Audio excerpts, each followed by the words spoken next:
being able to, the ability to move Ashton around.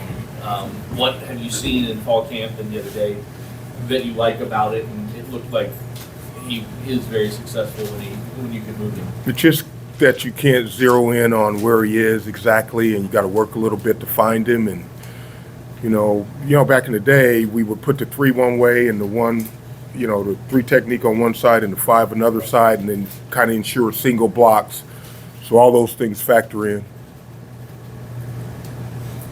You talked about during off-season kind of going around talking to people, Phil Snow, going to Navy. What were some of your biggest takeaways from those conversations? Oh, just, there are a lot of ways to do things, and just some details, and maybe open your mind up to some things you haven't thought about, possibly. But just being around good coaches is always a good thing. Being around guys with a lot of experience is always great. Ron, given the context of other teams around college football, maybe struggle a little bit with some FCS teams, how satisfying was it for you to watch Louisville's defense from start to finish just pedal to the metal and not let up at all? We just, these guys have goals and aspirations that go beyond here. I think they want to win. They want to win here, and then they have goals and aspirations post-college. So I think they know for them to reach those goals and aspirations is what you put on those tapes. And so we just like to play. We want to play football. And I really have never had to say we're playing this opponent or that opponent. We want to play football, and we want to play as best as we can. You've been, from all through the preseason, pretty outspoken about how good you thought this defense was. Did they perform the way you thought? And did you have any reservations about being so complimentary about it? Well, I wasn't trying to be outspoken. What I really was saying was that we have a lot of good players here, and and you could say that. I mean, maybe I was a little outspoken, but we have a lot of good players here.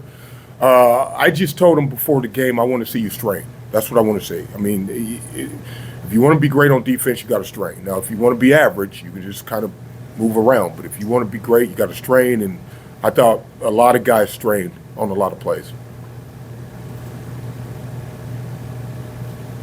Yeah, Coach Brown said he's really pleased with the depth you have on defense.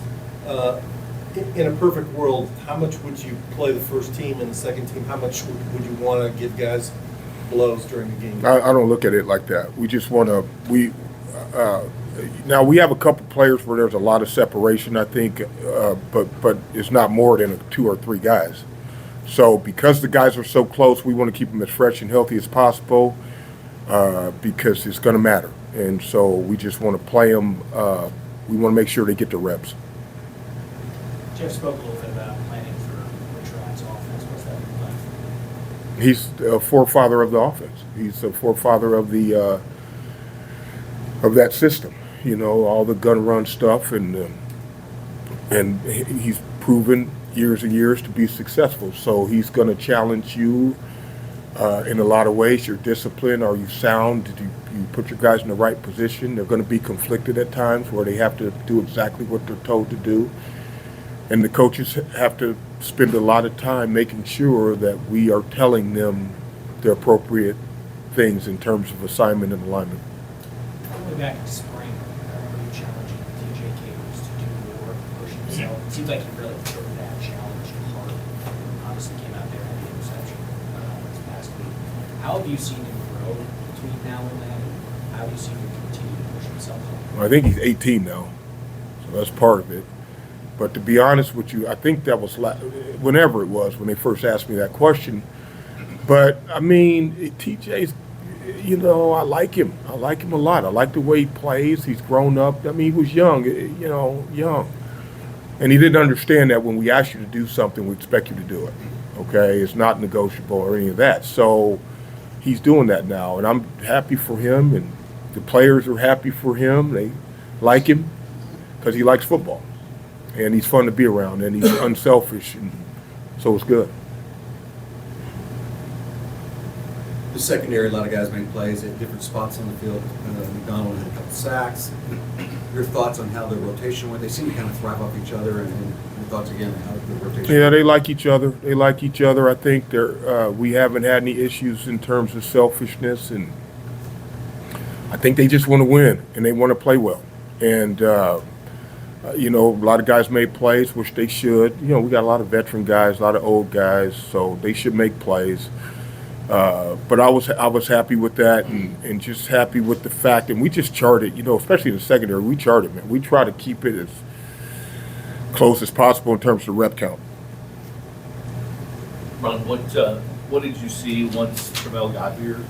He was a little late. What did you see once he got here, and what has he done to kind of work his way into the mix, and what did you think the other day? Well, I liked him in January. I was hoping he could come here in January. I really liked him. I thought he could help our defense in terms of what he does, what he's good at, what they've asked him to do, you know, in the past. He's just hard to block. I mean, he's a good pass rusher. I mean, we'll see how good he is because we know that the competition is going to stiffen here, and he's going to play some tackles that are big, long, athletic guys. But I like him. I like his attitude. I think he's a good guy. I think he plays hard. I think he can do multiple things. You know, he can drop, he can rush, he can do a lot of things. He does have an aptitude. He's learned this stuff pretty quick. So I'm excited for him and about him. Yeah, you guys got a shutout. Are there any other defensive markers that you chart and follow that your team hit that you were pleased with? I do. I don't. You know, I don't talk about goals in here in this room. We really talk about three things. Okay, we talk about getting to the football. We don't say run to the ball or any of that. We say get to the football because you can try or you can do it. So we say get to the ball. The second thing is we want to be physical. We want to be physical. And the third is we want to be disciplined. So whatever words you use, accountability, discipline, trusting your teammates, however you want to say it, but those are really the three things. Now, as a byproduct of that, you got to stop the run in today's world. You got to be good on third down, and you got to limit scoring. So those are some goals that I chart, but we don't really say, okay, guys, these are our goals. That's not how we talk to them. Oh, I'm sorry.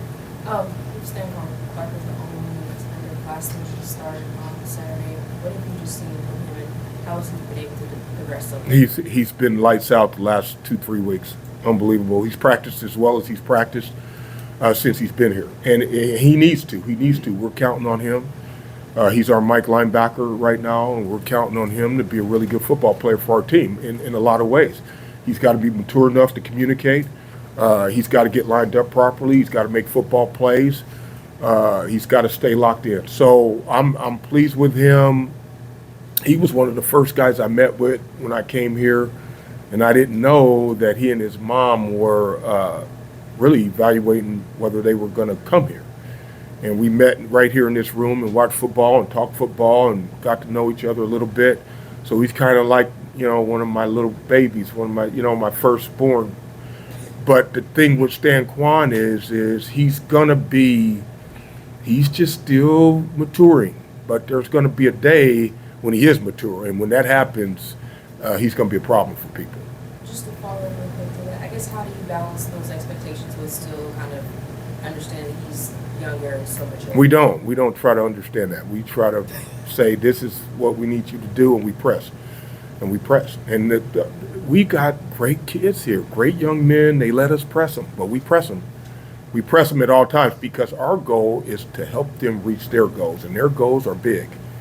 So our jobs as coaches every day is to coach them as hard as we can and be good at what we do. Be good at what we do and develop them, but we want to coach them hard as we can, and we don't want to make any excuses for them.